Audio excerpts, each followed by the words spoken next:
Bonjour,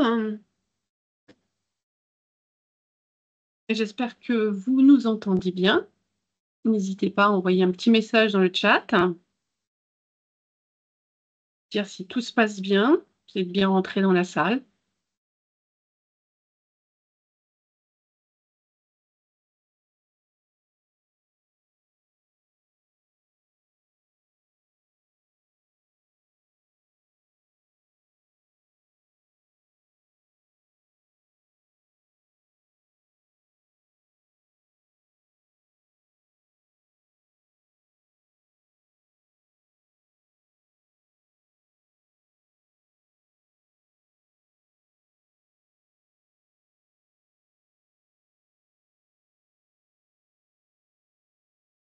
Eh bien, c'est super. Mais écoutez, bonjour, bonjour à tous et à toutes et bienvenue à ce dernier webinaire de l'année.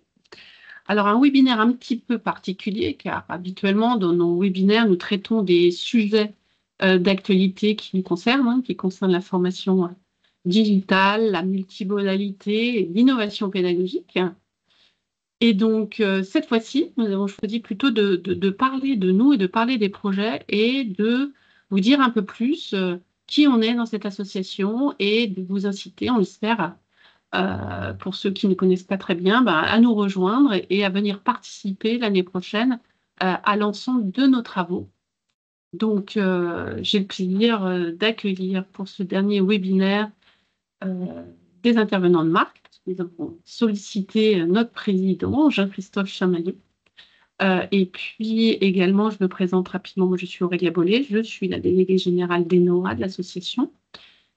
Et nous sommes en compagnie également d'un membre du bureau d'ENOA qui est Loïc Tournedouet, qui travaille à l'AFPA, de Gilles Macia qui fait partie du comité des experts et qui a sa propre société New Learn.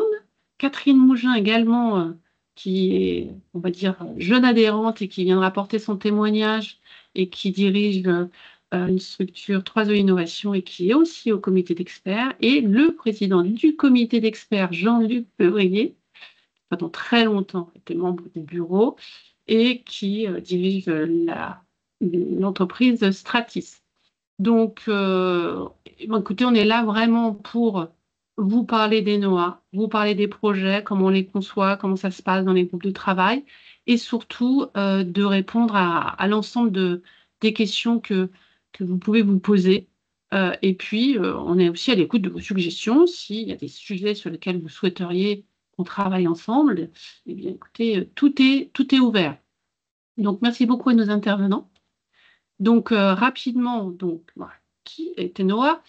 Donc, Enoa, c'est pour nous véritablement et qui est reconnu dans l'ensemble de l'écosystème comme l'association de référence et qui rassemble un ensemble de structures qui a un but et un intérêt principal, c'est la multimodalité, le numérique au service des apprenants, au service de la formation, car nous sommes ici tous persuadés et convaincus qu'effectivement, cette modalité de formation peut apporter beaucoup aux apprenants et peut apporter des choses peut-être différentes en complément du présentiel sur un certain nombre de domaines de formation. Et donc, c'est pour ça que euh, les structures nous rejoignent pour participer au développement, à l'approfondissement, à l'enrichissement de tous ces dispositifs de formation digitaux. C'est un réseau qui est assez unique parce que nous ne sommes pas une fédération, nous ne sommes pas un syndicat, mais nous rassemblons voilà, des représentants de l'écosystème. Aussi bien vous êtes organisme de formation, du public, du privé, du SUP ou centre de formation pour adultes, ou alors CFA, vous avez votre place parmi nous. Également dans notre collectif, nous retrouverons des consultants. Vous en avez déjà quelques-uns dans le comité des experts, des entreprises qui ont des universités d'entreprise, des collectivités territoriales, notamment des conseils régionaux, effectivement, qui sont intéressés du point de vue de la formation professionnelle, des représentants d'associations professionnelles comme des branches professionnelles ou des fédérations représentant de salariés ou de dirigeants, et puis également des experts, alors, palette d'experts, hein, et notamment des experts en droit de la formation professionnelle qui sont assez spécialisés sur le digital et des éditeurs de logiciels, parce que vous savez que quand on fait du numérique, effectivement, on a aussi, par exemple, des éditeurs de plateformes LMS qui viennent aussi enrichir notre collectif. Donc, qu'est-ce qu'on fait habituellement, régulièrement? Nous publions des livrables sur des bonnes pratiques, un ensemble de livres blancs, alors qui sont créés collectivement par les adhérents qui le souhaitent, dans le cadre de groupes de travail. Et je précise bien, ce sont des productions qui sont bénévoles et qu'on met largement à disposition de tous sur le site, mais nous conservons aussi un certain nombre de contenus qui sont réservés à nos adhérents. Et enfin, dernière chose, mais pas la moins importante, et puis je pense que Jean-Christophe, notre président, nous en reparlera, nous travaillons aussi en relation avec les pouvoirs publics, les ministères, pour lever un certain nombre de freins sur le champ de la formation digitale, tout ou partie à distance. Et puis, nous essayons aussi de travailler main dans la main pour un peu mieux décrypter le cadre réglementaire et puis être en dialogue sur les bonnes pratiques de la formation digitale. Voilà pour une présentation rapide et vous voyez nos sponsors, ceux qui nous soutiennent, donc de longue date, de l'AFPA à 3E Innovation, qui est notre soutien le plus récent, avec des acteurs assez différents comme Centre Info, des fédérations comme les acteurs de la compétence ou des financeurs qui sont Atlas, l'OPCO EP, une branche avec le transport, et puis des gros opérateurs du type CNED, CNAB, et puis AFPA, pour pouvoir vous en parler. Mais tout de suite, je vais donner d'abord la parole à Jean-Christophe pour lui dire, Jean-Christophe, toi, si tu, voilà, est-ce que tu as trois points ou trois idées fortes à exprimer pour dire quel est l'intérêt de venir rejoindre un collectif comme le nôtre? Alors, merci Aurélia. Euh, J'allais dire, bon, a été dit et je retiendrai quelques points. Bon, d'abord, vous l'avez bien noté, c'est la réunion de tous les acteurs de l'écosystème. Et c'est vrai que ça, c'est un point original dans le cadre du partage des pratiques, hein, puisque c'est vraiment un espace de travail dans lequel vous avez tant les organismes de formation que des écoles, que des CFA et que des financeurs. Et tout ça apporte une richesse qui est assez unique dans l'espace de cet écosystème et donc qui nourrit nos échanges. Et alors, ça nous permet d'avoir, on va dire, trois grandes thématiques d'activité. Une activité d'information, et ça c'est sûr que quand vous êtes adhérent, vous êtes informé régulièrement et souvent en avance de ce qui va se passer. Vous êtes clairement dans l'innovation, hein, donc il s'agit d'être proactif plus que réactif. Dans le partage, évidemment, dans le partage de ces pratiques, dans le fait de les tester ou de savoir qui les teste avant d'en avoir l'usage. Et ça, c'est très important puisque vous verrez que nos travaux couvrent l'ensemble des préoccupations régulièrement mises sur la table par nos adhérents. C'est pour ça qu'évidemment, on est très à l'écoute.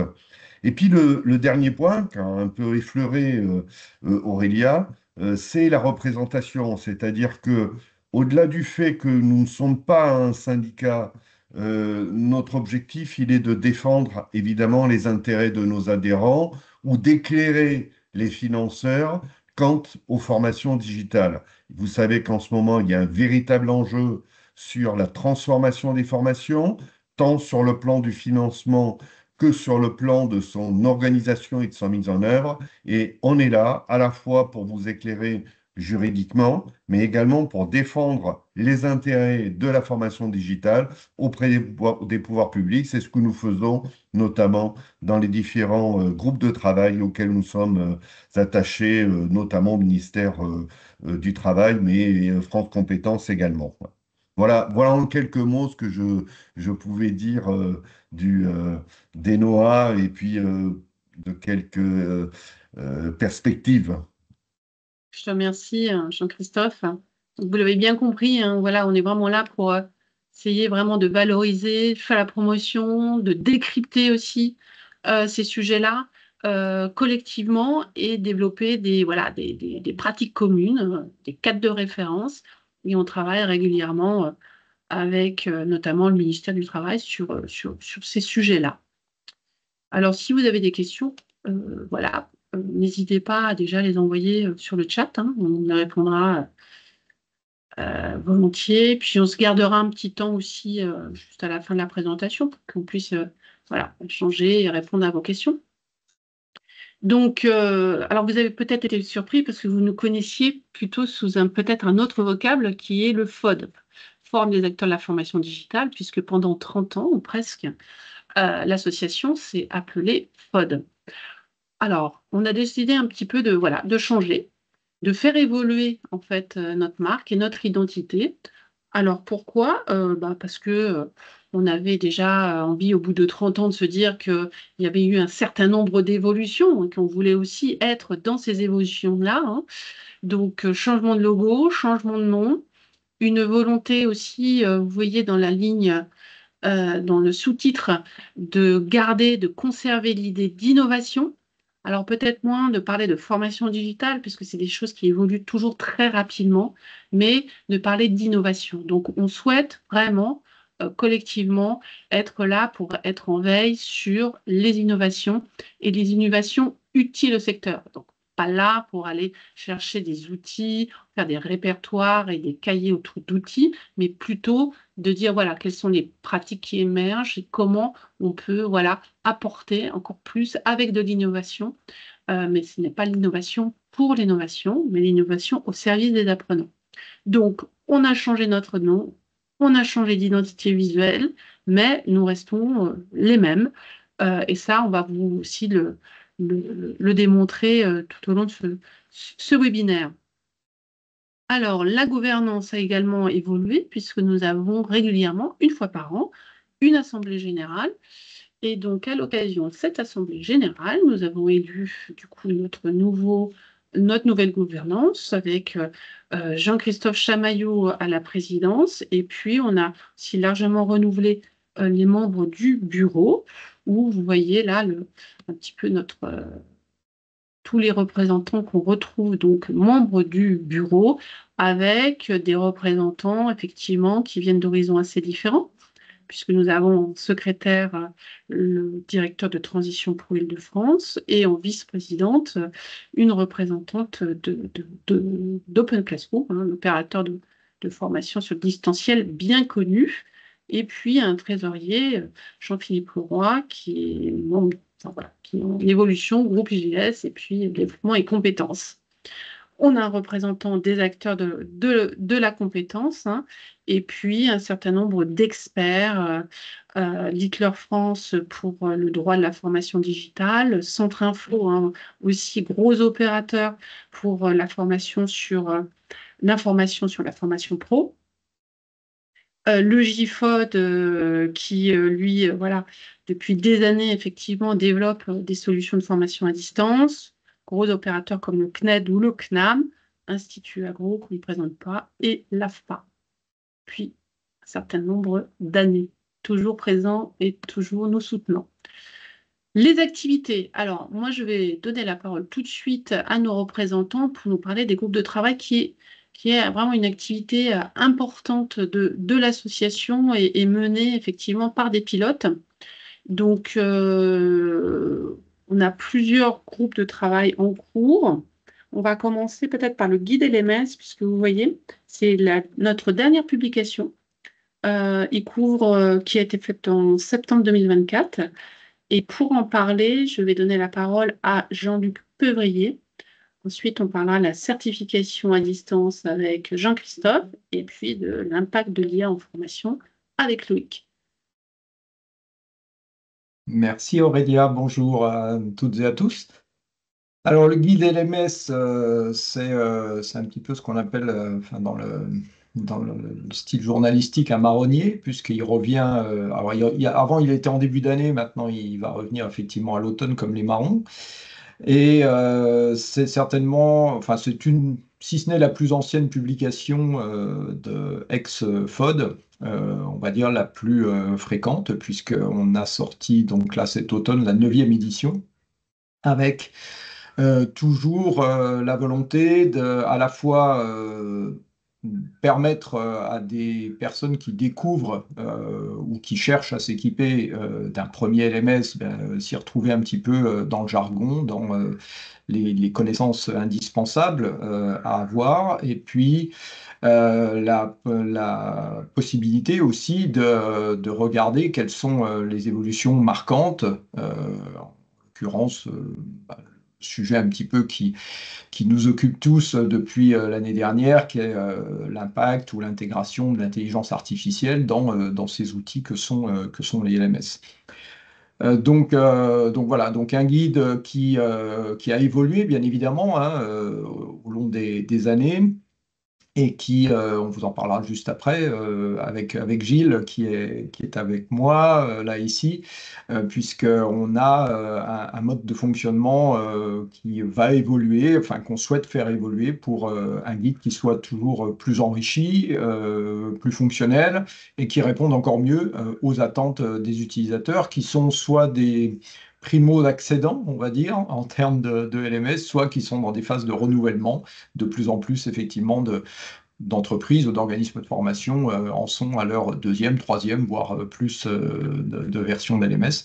Et donc, ça nécessite aussi de leur apporter de l'information nouvelle par rapport à leurs premières expériences. Peut-être, Gilles, un petit mot sur comment on a construit le guide 2024, parce qu'il y a eu une histoire en 2023, une enquête, et puis qui a permis de structurer le guide 2024, et puis on parlera de ce qu'on envisage pour la suite. Oui, bonjour à toutes et à tous. Euh, oui, on a eu un gros travail en 2023-2024. Hein, le précédent guide était sorti en 2023, c'est ça? Ah, je ne me trompe pas, oui, 2023.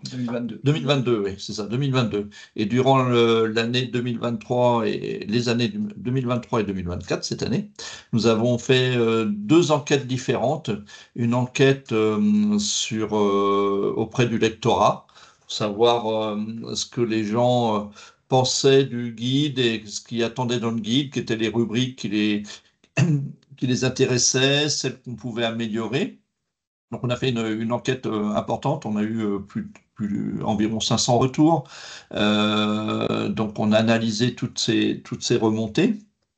Et puis, on a fait une autre enquête sur l'utilisation du guide par les possesseurs de LMS. Et là, on a interrogé donc les utilisateurs de LMS au niveau, pas au niveau apprenant, mais au niveau entreprise, hein, au niveau OF, enfin, structure de formation plus exactement, large, et pour leur demander quels étaient les LMS qu'ils utilisaient et quelles étaient surtout les fonctionnalités en fait qu'elles recherchaient dans une LMS. À partir de là, on a pu construire ce nouveau guide. Je ne sais pas si vous l'avez tous lu. D'ailleurs, j'étais en train de préparer une petite question pour savoir si vous le connaissiez. Donc, je vous envoie la question. Si vous le connaissez, envoyez un petit pouce levé. Et puis sinon, ce que je voulais vous dire aussi, c'est il est disponible, en fait, il est disponible gratuitement sur le site du FOD, sur une version simplifiée, je peux vous dire, puis une version complète qui est réservée aux adhérents. Donc, c'est un des avantages d'être adhérent, c'est d'avoir une version complète de ce guide avec la possibilité d'avoir des comparatifs et des benchmarks entre toutes les solutions. Que vous dire d'autre? Voilà, donc si vous connaissiez les anciennes éditions, regardez celle-ci. Je crois elle a bien évolué. En tout cas, on a des retours très, très positifs sur cette nouvelle version. Alors peut-être deux mots pour pas trop monopoliser la parole sur ce guide LMS, même si effectivement c'est une des publications phares. Notre ambition pour 2025 et les années à venir, c'est, je dirais, de l'améliorer. Et pour l'améliorer, c'est surtout répondre à ce qu'on sait être une critique hein, et être un défaut, on peut le dire comme ça, de ce guide, puisque pour ceux qui le connaissent, vous savez qu'il figure les LMS propriétaires, hein, donc conçus par des éditeurs, et les LMS open source, tout du moins les principaux LMS open source en langue française utilisés sur le marché. On ne peut pas aujourd'hui les comparer de la même manière, enfin on peut pas même si les fiches aujourd'hui ont été rapprochées, hein, vous verrez que ça c'est une des grandes nouveautés de 2024, c'est qu'il y a une lecture et donc une présentation des fiches comparatives, des fiches d'analyse qui est la même pour les LMS open source et les LMS éditeurs, mais par contre le type, la façon dont sont réalisées les fiches n'est pas similaire, puisque pour les éditeurs, c'est un questionnaire qui est proposé aux éditeurs, donc c'est un mode déclaratif de la part des éditeurs que nous analysons bien évidemment ensuite, mais ce sont des données qui sont fournies par les éditeurs, alors que pour l'open source, nous procédons nous-mêmes à des tests pour vérifier effectivement les fonctionnalités qui sont proposées.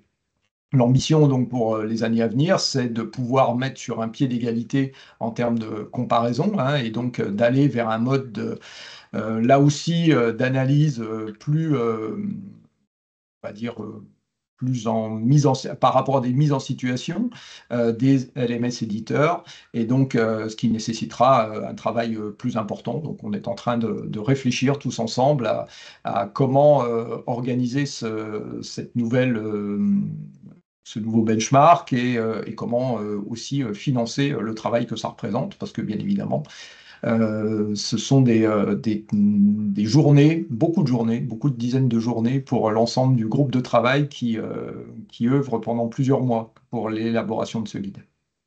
Donc voilà les perspectives.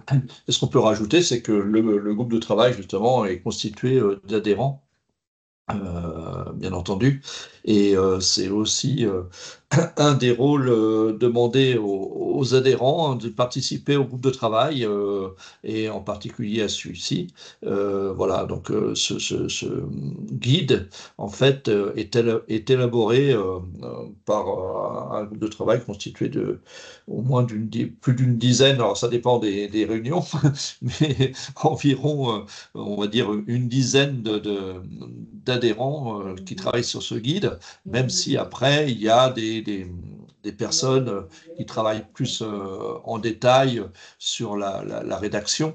Mais voilà, donc la maquette, la réflexion et les critères, en fait, sont choisis collectivement, hein. C'est ça l'intérêt du guide. Et avec des profils un petit peu différents, des profils très techniques, des profils plus pédagogiques, avec donc du coup des entrées en fait assez intéressantes qui permettent effectivement de mixer les approches. Juste un petit mot peut-être, Catherine, tu es arrivée peut-être en bout de course, mais tu as participé à ce guide. Vous m'entendez bien là? C'est bon? Très bien. Super. Bonjour, oui, tout à fait. Moi, je suis arrivée à la fin du groupe de travail parce que j'ai adhéré tardivement, on va dire, hein, l'année dernière. J'étais dans le groupe du onboarding, je vous le présentera. Pour moi, c'était aussi d'apporter un éclairage et ma façon de voir les choses, parce que j'étais pas toujours d'accord, hein, avec. En tout cas, j'avais pas compris la façon dont c'était amené. Et en fait, moi, l'idée, c'était d'avoir justement une vision beaucoup plus macro par rapport au guide des LMS, bien comprendre un petit peu le protocole. Alors, je vais dire, c'est aussi peut-être ma partie recherche qui m'a fait aussi arriver là pour me dire, bah, finalement, c'est quoi le protocole d'évaluation des plateformes propriétaires et des plateformes open source. Et l'idée, c'était vraiment de comprendre comment ça fonctionnait pour pouvoir aussi apporter un éclairage sur ce que je connaissais des LMS et pour voir par la suite, pour le cycle de travail 2025, fortement participer. Voilà, c'était un premier pas avant de faire plus et d'apporter aussi ma vision en tant qu'opérateur, quoi, terrain. Merci. Jean-Luc, peut-être répondre à la personne dans le chat sur les analyses sur les versions de base open source. Une vraie question. Oui, je voulais répondre dans le chat, mais je ne sais pas pourquoi je n'ai pas accès au chat. Bon, je suis brimé aujourd'hui. C'est pas grave. On est sur les versions de base, effectivement, parce que les LMS open source, comme j'ai presque envie de dire, leur nom l'indique, hein, de manière intrinsèque, on peut les faire évoluer, on peut ajouter des plugins, on peut faire des développements. Donc, on ne pourrait pas comparer. À la limite, ils sauraient tous faire ce qu'on leur demande, enfin, ce qu'on peut imaginer leur demander. mais on prend les versions, effectivement, les versions de base, ou alors des versions qui sont, on va dire, déjà packagées et mises à disposition sous ce format-là, quoi, bien sûr.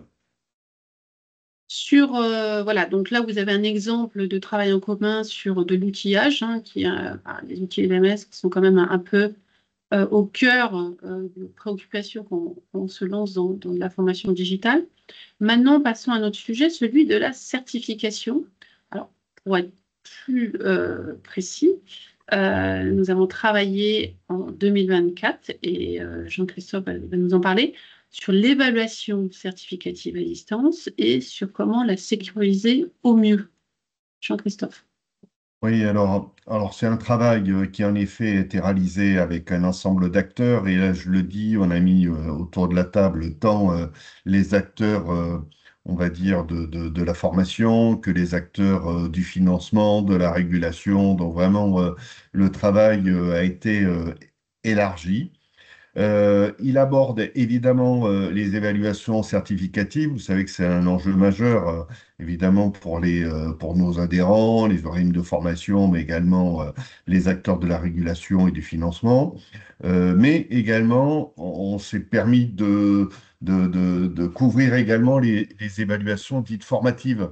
De manière, d'une part, bien faire la différence, et puis d'autre part, ne pas avoir uniquement le prisme de la vérification de l'individu et de la sécurisation, on va dire, mais également de la montée en compétences et de ce que pouvait apporter l'évaluation dans le cas de la montée en compétences. Donc, il y a vraiment des cas d'usage que vous retrouverez sur ce guide-là. Donc, c'est un travail, on va dire, conséquent qui a, pour tout vous dire, été partagé avec le ministère du Travail, puisque nous arrivons, comme vous le savez, en juste à temps. Alors, on ne sait pas si ça va sortir en janvier, mais comme vous le savez peut-être, pour ceux qui lisent la presse, c'est qu'il était envisagé des décrets, notamment sur la régulation des horaires de formation. Et l'enjeu de la formation à distance et digitale est un enjeu fort pour tous. Donc, on arrivait vraiment à juste à temps. Et ce guide-là, et notamment les travaux, ont pu être partagés tant avec le ministère qu'avec France Compétences. Il y a des échanges aujourd'hui qui sont faits sur la version finale qui a été élaborée. On devra en avoir les retours très rapidement, hein, puisque l'objectif, c'est de sortir le guide pour janvier, notamment avec une sortie officielle qui serait au moment de l'UHFP. Voilà. Voilà un petit peu ce que je peux dire sur ce guide des certifications à distance. Voilà, avec une sortie le 23 janvier 23 à janvier. l'UHFP, puisqu'il sera présenté officiellement dans le cadre d'une table ronde sur la certification. Voilà. L'IA. Alors l'IA, effectivement, on en parle beaucoup, hein, vous avez pu constater. Il n'y a pas une journée sans qu'on parle d'un nouvel outil IA, hein, ce que ça va changer, ce que ça va révolutionner. Alors nous, à Enoa, on a souhaité vraiment poser les choses pour éviter d'être trop en fait dans une actualité chaude, mais de travailler un petit peu plus au long cours pour réfléchir au type d'usage qu'on pouvait commencer à cerner et qu'on voit émerger. Et donc, on a réuni un groupe de travail sur cette question-là et on travaille aussi ce sujet de l'IA sous un autre angle d'une enquête plus, elle, ciblée sur l'évaluation et dont on vous parlera tout à l'heure. Mais tout d'abord, sur ce groupe de travail, sur les usages de l'IA en formation, je donne la parole à Loïc qui le pilote avec Moi Taipi du CNAM. Oui, merci, bonjour à tous. Effectivement, ce groupe de travail, il y a une vingtaine de personnes. Nous travaillons en atelier depuis le début de l'année. Là, donc en fait, l'idée clé, c'est bien ce que tu as dit, Aurélia, c'est de quelque part ne pas céder aux sirènes de la technologie, mais vraiment concilier le meilleur de l'humain et de la technologie. Donc en fait, on a commencé par faire une cartographie des usages. On a identifié 5 grandes catégories d'usages. En fait, comment utiliser l'IA pour concevoir, pour faire de l'ingénierie de formation, concevoir des parcours, par exemple. Deuxièmement, l'utilisation de l'IA dans la production de ressources. Troisièmement, comment utiliser l'IA pour éventuellement faire une évaluation des personnes. dans leur parcours de formation, au début, au milieu ou à la fin, et aussi quatrièmement, que peut apporter l'IA sur l'accompagnement pour améliorer l'accompagnement des apprenants, et cinquièmement, comment utiliser ou quels sont les intérêts à utiliser l'IA pour améliorer l'accessibilité, ou quels sont les apports de l'IA à une meilleure accessibilité numérique. Donc voilà, donc en fait, on est maintenant dans une phase où on finalise une quinzaine de fiches de retour d'expérience assez fin, on va dire. On a 3-4 pages, on va dire, à chaque fois, qui expliquent un peu le cas d'usage qui a été travaillé par un ou plusieurs adhérents. Et en fait, on est dans une logique d'écriture et de relecture croisée. Et donc, à partir de ces 15 retours d'expérience, on fera en début d'année 2025 une petite synthèse qui sera diffusée, qui sera disponible en accès libre. Et en fait, effectivement, après, la substantifique moelle des différents cas d'usage des différentes fiches sera réservée, comme d'habitude, aux adhérents. Voilà, donc mais effectivement, on vous invite à lire cette production et nous faire part de vos observations. Merci Loïc. Donc, vous voyez donc trois groupes de travail qui sont prévus sur 2025, puisque la certification, ce sera de toute façon un sujet au long cours, qu'on continuera d'aborder. L'IA, forcément, on va en reparler. Et puis, l'outillage. Donc, sur l'IA, alors, effectivement, en ce moment, elle est toujours en cours, notre enquête autour des usages de l'IA. Elle sera clôturée fin décembre, donc on vous invite véritablement à y participer, mais qui va nous en parler le mieux et vous donner envie d'y participer, c'est Gilles Macaire. Oui, en effet, parallèlement donc, aux travaux du groupe de travail que vient de vous présenter Loïc, j'anime moi-même le groupe des nouveaux adhérents, ceux qui sont arrivés en 2024. Et dans le cadre de ce groupe de travail, on a lancé, enfin le groupe a souhaité lancer une enquête sur l'usage de l'IA dans les pratiques d'évaluation.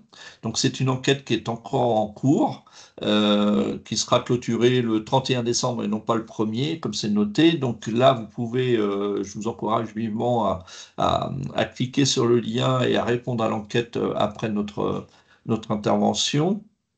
Et puis aussi à faire circuler le plus possible cette enquête auprès de formateurs ou des membres des équipes pédagogiques.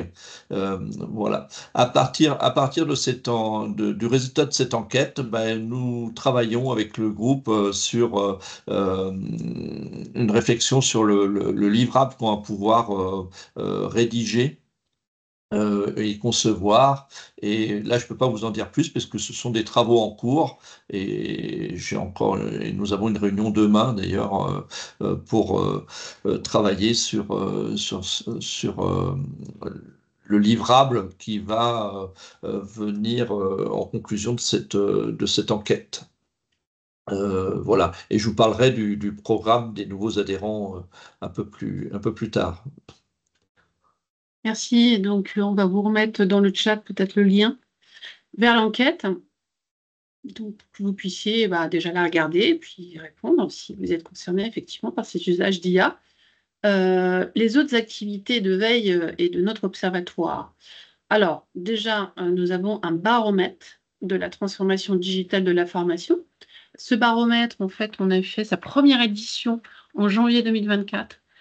L'idée, c'est d'avoir des indicateurs pour suivre un peu mieux la transformation digitale du marché de la formation, puisque ce ne sont pas des indicateurs qu'on trouve facilement. Il n'y a pas d'études faites par le ministère sur ces sujets-là. Et ce qu'on peut trouver sur le marché, en fait, ce sont plutôt des éditeurs de plateformes qui vont interroger leurs clients ou des organismes de formation. Donc, on a lancé ce baromètre-là. Et on compte en 2025 avoir une nouvelle édition du baromètre avec toujours ces indicateurs pour mesurer la progression de la transformation digitale, des hybridations de la formation, des moyens mis en place, de comment elle s'exécute parmi les prestataires de formation, mais également enrichir avec des nouveaux indicateurs qui pourraient intéresser plus largement notamment les financeurs de la formation, les prescripteurs de la formation, pour qu'eux aussi puissent s'outiller et aient des indicateurs en interne qui leur permettraient effectivement de piloter leur activité. Donc ça, c'est notre baromètre. Donc vous pouvez déjà en retrouver la première version, la première édition sur notre site. Mais je vais donner la parole à Loïc pour nous parler des webinaires, qui est toujours vraiment le temps fort d'activité de l'association, puisqu'on en fait en moyenne une fois par mois. Loïc.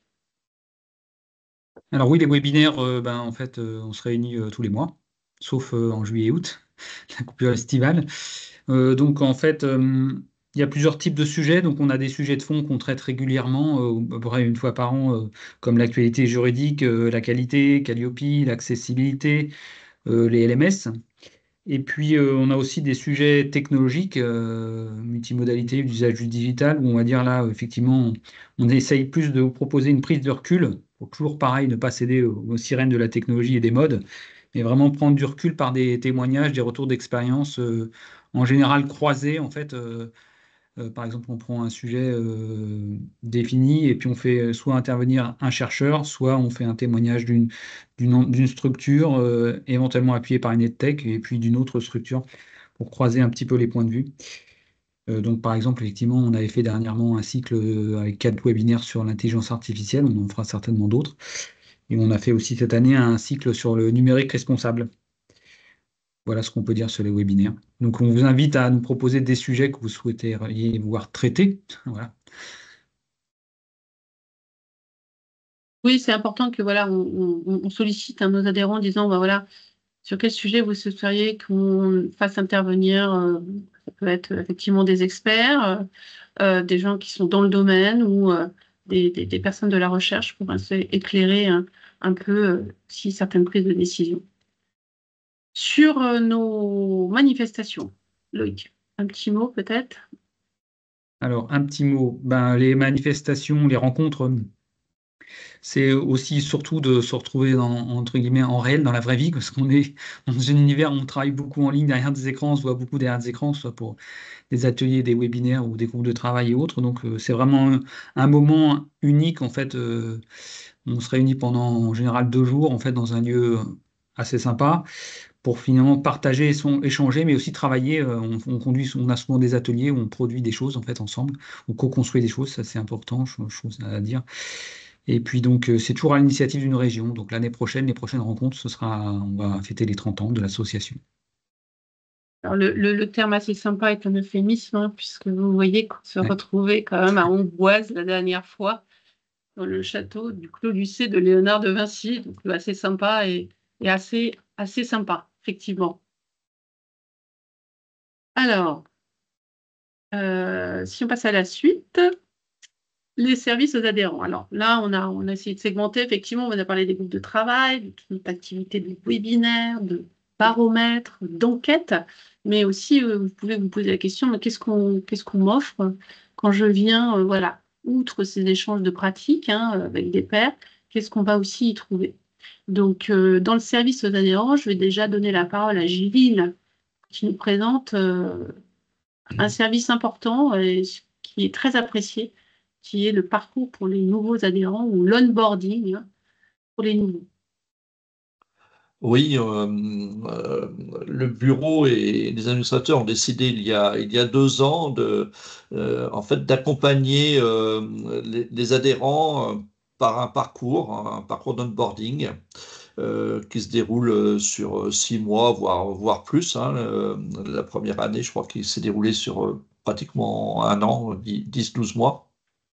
En fait, c'est selon l'implication des participants. Donc, ce qu'on demande aux nouveaux adhérents, c'est au moins de participer à la première session de ce parcours dédié aux nouveaux. Le premier événement, c'est un webinaire de présentation de l'association, présidé par le président, si je puis dire, et qui présente en fait à tous les nouveaux toutes les activités de l'association. Et ensuite, je prends le relais et on se réunit une fois par mois avec le groupe des nouveaux adhérents et on détermine les sujets. Donc, bien entendu, je présente les activités un peu plus en détail et puis on travaille sur des sujets en fait choisis par les adhérents. Mon rôle étant après d'aller chercher parmi les anciens adhérents, des spécialistes qui peuvent venir témoigner dans le groupe. Cette année, par exemple, j'ai fait intervenir Jean-Luc Pévrier, qui a présenté tout le travail d'hybridation que je vous incite à découvrir aussi sur le site. Il y a eu Raphaël Grasset, qui est un nouvel adhérent, un collègue de Catherine d'ailleurs, à l'université, qui a développé un programme très intéressant qu'il appelle la fresque des IA pédagogiques. Donc, il est venu animer cet atelier pour les nouveaux adhérents. Et le mois dernier, on a eu un retour d'expérience aussi d'une autre adhérente qui est Claire Lacour, qui a changé d'entreprise, mais qui a présenté l'utilisation de l'IA, une expérience d'utilisation de l'IA chez Human Booster pour réaliser des évaluations. Donc voilà, on se réunit une fois par mois. On travaille, collectivement, on choisit des thèmes, on échange sur des thèmes qui intéressent les participants. Et puis, ce que j'aime bien aussi, c'est proposer un fil rouge sous la forme d'une communauté apprenante et de travailler en fait sur un sujet. Donc la première année, le sujet choisi, ça a été l'engagement des formateurs et des apprenants dans les formations multimodales. Et puis cette année, le sujet choisi, c'est l'usage de l'IA dans les évaluations, puisqu'on s'aperçoit finalement qu'on parle beaucoup d'IA, mais concrètement et pragmatiquement, elle n'est pas autant utilisée qu'on pourrait l'imaginer, et qu'elle peut apporter beaucoup de services. Et donc, dans beaucoup d'organisations, on se demande comment l'utiliser. Donc, on travaille sur ce sujet, d'où l'enquête dont j'ai parlé tout à l'heure. Et puis, on va travailler sur un livrable. Je ne sais pas encore quelle forme il va prendre. Ça sera au groupe de décider. Et pour vous expliquer plus en détail ce qui se passe durant ce parcours d'onboarding des nouveaux adhérents, je vais demander à Catherine de témoigner, puisqu'elle a fait partie de la première promo. Ouais. Et donc, elle a participé activement pendant les 10 mois du parcours. Voilà,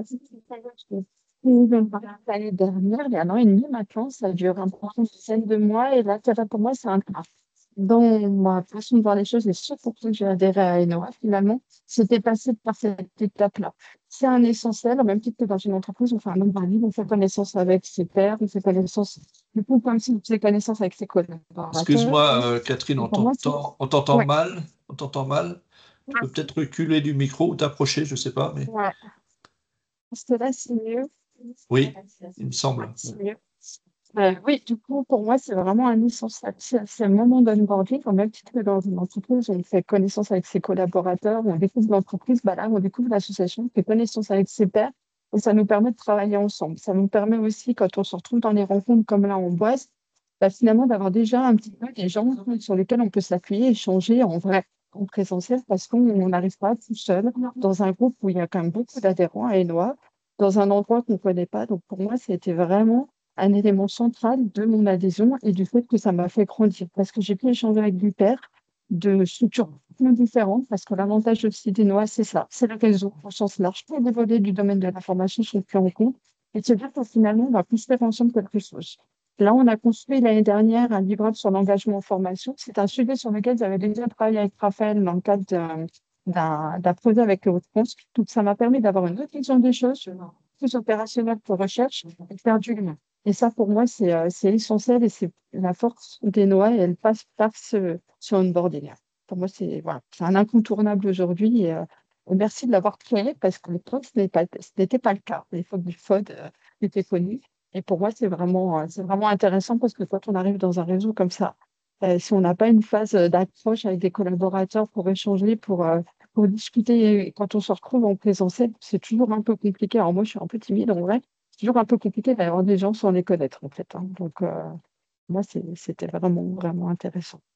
Voilà. Merci Catherine pour ton Merci. témoignage. C'est vrai que le parcours des nouveaux adhérents, c'est vraiment une façon de rencontrer, de connaître un premier contact avec l'association parce que voilà, on reste quand même une association de taille modeste, donc où on ne peut pas toujours répondre aux sollicitations des uns et des autres, mais c'est de rentrer déjà, de faire un premier pas dans un collectif et puis de monter aussi en compétence hein, sur nos sujets. Voilà pour le parcours nouveaux adhérents. Donc, celui de 2025 commencera autour du mois de mars-avril avec notre nouvelle promo qu'on espère nombreuses, participantes et collaboratives. Je voulais aussi vous dire qu'en termes de service, qui n'est pas connu, mais qui est aussi digne d'intérêt, c'est l'assistance juridique. Donc, ça peut intéresser effectivement des petites structures qui ont des questions très précises hein, autour de la formation digitale, avec des points sur de contrat, par exemple, de clauses de contrat, de comment mettre en œuvre vraiment une sécurisation des parcours de formation multimodaux. Donc, vous avez la possibilité de contacter du coup un avocat spécialisé en formation digitale qui répondra voilà, à une question très précise. Hein. Ce n'est pas une consultation générale, mais sur des points très précis où vous apporte des réponses très précises pour sécuriser vos pratiques. Donc ça, c'est un service très intéressant. L'espace membre, eh ben, l'espace membre, c'est quoi? Pour consulter des contenus qui sont réservés aux adhérents.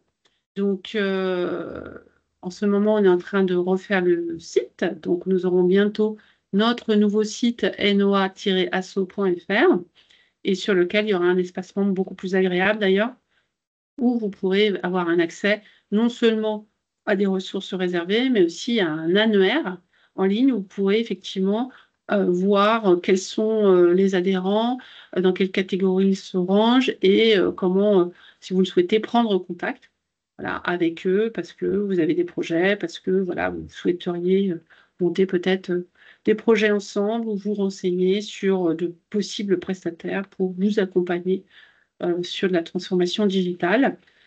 Et une dernière chose, la dernière, mais pas la dernière en termes d'importance, ce sont les ateliers d'ENOA. Donc, on va vous en parler. Je vous propose à Jean-Luc de nous en dire un mot parce que c'est un sujet d'actualité puisque on commence en janvier à en parler, à les mettre en œuvre. Jean-Luc. Alors, les ateliers, avant de Une parler de petite- ceux de 2025, oui, Jean-Christophe. Oui, j'allais dire, comme on était sur les adhérents et que à côté j'avais une question sur les adhérents avant de te laisser la parole, c'était les adhérents sont-ils forcément intégrés au groupe de travail? Pas forcément, évidemment, et donc ça dépend en effet de leur disponibilité et de leurs compétences, hein. Donc il y a une véritable volonté de la part de l'association d'être à l'écoute, et puis surtout, on essaie de veiller à l'équilibre également.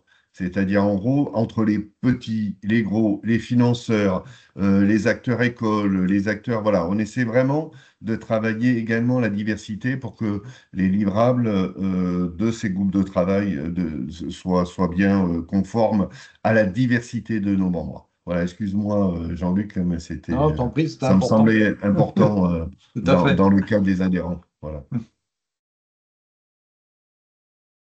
Donc ces ateliers, hein. Donc avant de parler de ceux de 2025, tout petit regard en arrière sur ces ateliers. Alors même certains peut-être d'entre vous les ont connus sous le nom de masterclass. Alors atelier, on va voir pourquoi ils ont un petit peu changé de format.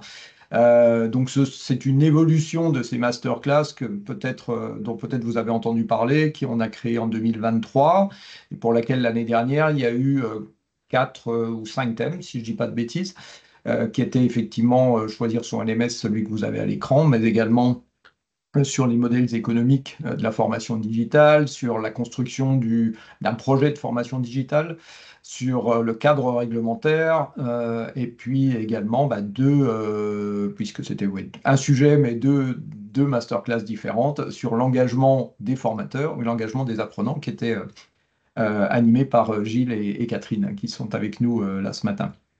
Donc, on était sur un format d'une journée présentielle. On a souhaité effectivement changer ce format pour rendre les ateliers plus accessibles. Alors, c'est pas qu'on était opposé à la distance, vous vous en doutez, mais on s'est dit qu'effectivement, on avait privilégié les échanges présentiels dans le passé. Et donc là, on propose une formule sur une demi-journée.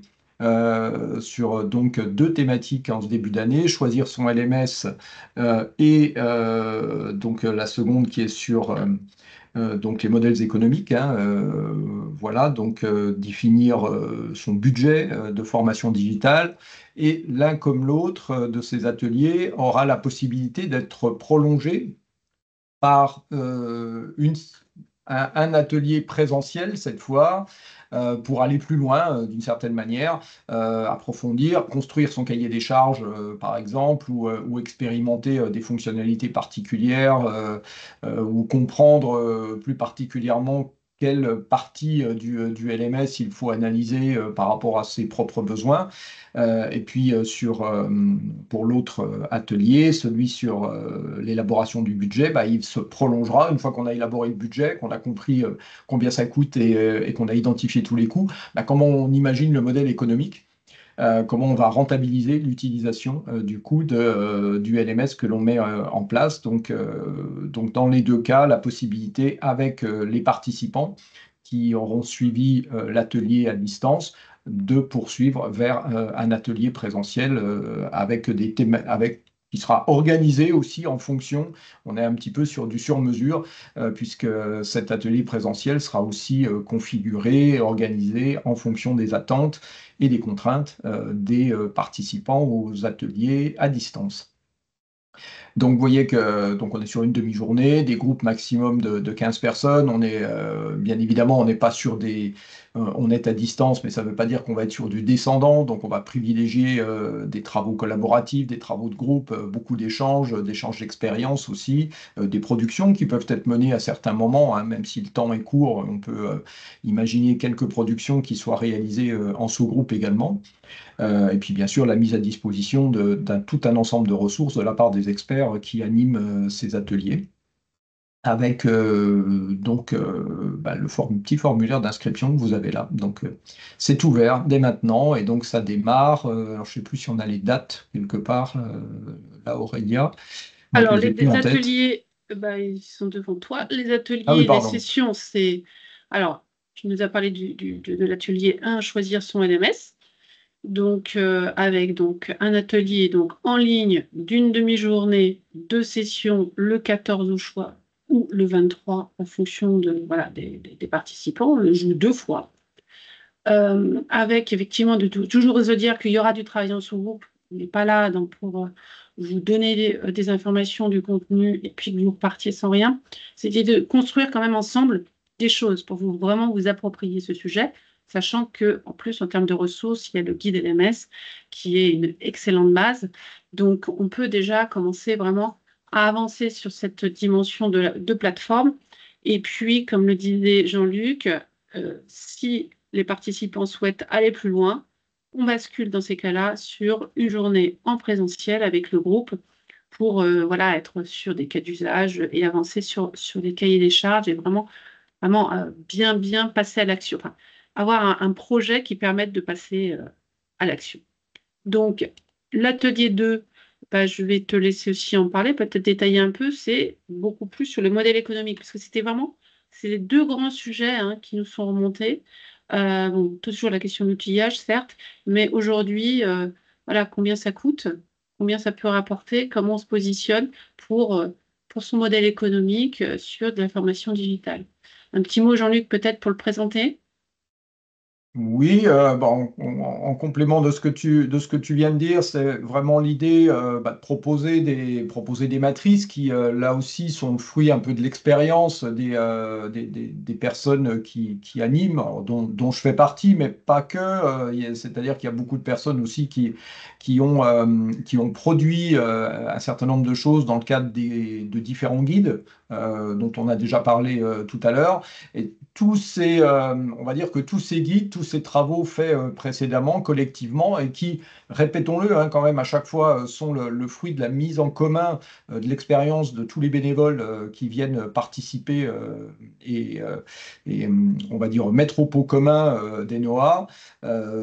C'est vraiment le résultat de tous ces travaux-là qui est partagé, qui est utilisé et qui va, tant que faire se peut, être contextualisé aussi au projet de chacun. Alors bien sûr, on va pas faire, si on a 15 participants, on va pas monter 15 budgets et passer une heure sur les problématiques de chacun, mais on va quand même par rapport, grâce, ou plus exactement, on va dire, un rapide positionnement en amont, et puis aussi pour connaître les projets et être capable effectivement d'adapter justement ce contenu, aller au plus près des attentes. Et comme on l'évoquait tout à l'heure, si on est dans une première acquisition ou si on se trouve dans un remplacement ou sur un déploiement à grande échelle après une phase d'expérimentation d'un LMS, on va aborder forcément on va dire la composition de ce budget de manière différente et avec l'étape suivante qui pourra être effectivement de travailler plutôt sur des modèles économiques de rentabilité, d'exploitation ou de commercialisation si on est dans une logique, on va dire, commerciale. Hein. Bah, écoutez, merci beaucoup. Je pense que voilà, vous retrouverez sur le site. Alors, comme on est en train de changer de site, on a encore l'ancien site. Hein. Voilà, sur les tarifs pour adhérer. Les cotisations, en fait, sont en fonction du nombre de la taille des établissements, hein, donc du nombre de personnes, de collaborateurs. Donc, vous trouverez l'ensemble des informations sur le site. Vous pouvez aussi nous contacter. N'hésitez pas, si vous avez la moindre question, vous prenez contact et on vous répondra pour vous reparler des modalités d'adhésion, de l'ensemble de nos travaux. Voilà ce que je peux en dire. Est-ce que, un petit mot peut-être, Jean-Christophe, pour peut-être boucler ce webinaire? Je te prends un peu De la fin. dépourvu, mais pour Le mot de la fin. le petit mot de la fin avant que tout le monde aille déjeuner. Bon, ben, vous voyez que on est très mobilisé autour de nos adhérents. Donc, ce que je dirais en conclusion, c'est que c'est un peu à l'image de notre association, c'est-à-dire en gros vraiment une participation collective, quelle que soit la taille et l'activité de l'adhérent. Notre souhait est vraiment d'être, c'est un peu à la mode, inclusif aujourd'hui, mais en tout cas de faciliter la participation de tous et de répondre aux besoins du plus grand nombre. Voilà, donc je souhaite évidemment à la fois servir aux futurs adhérents, mais aux adhérents actuels, puisqu'il y en a également qui sont présents autour de ce webinaire. Donc c'était pour dire que évidemment qu'on pensait aux nouveaux, que plus on est nombreux, plus on sera représentatif, même si, comme vous l'avez vu, on l'est déjà suffisamment, mais que notre objectif, il est vraiment d'être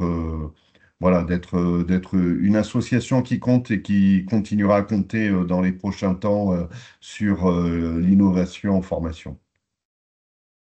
Merci pour ce mot de la fin. On vous souhaite à tous une bonne continuation, bonne fête Merci de à fin tous. d'année aussi. Et on se reverra Bravo. de toute façon en janvier hein, pour un webinaire de janvier. Gilles? Il y a une question de Virginie dans les questions et réponses. Oui, bien sûr, Virginie qui Aline. demande, y a-t-il un tarif préférentiel d'adhésion pour les petites associations? Oui. Eh bien, Virginie, il y a des tarifs préférentiels. Enfin, vous pouvez regarder déjà nos tarifs. Elle dit les tarifs parce qu'elle est en fonction vraiment du nombre de salariés. Et puis, vous nous contactez. Merci beaucoup. Merci Bon à tous. après-midi. Journée. À très Merci à bientôt. Bon tous. après-midi à tous. Merci à Merci, tous. à bientôt. Au revoir. Au revoir. Au revoir.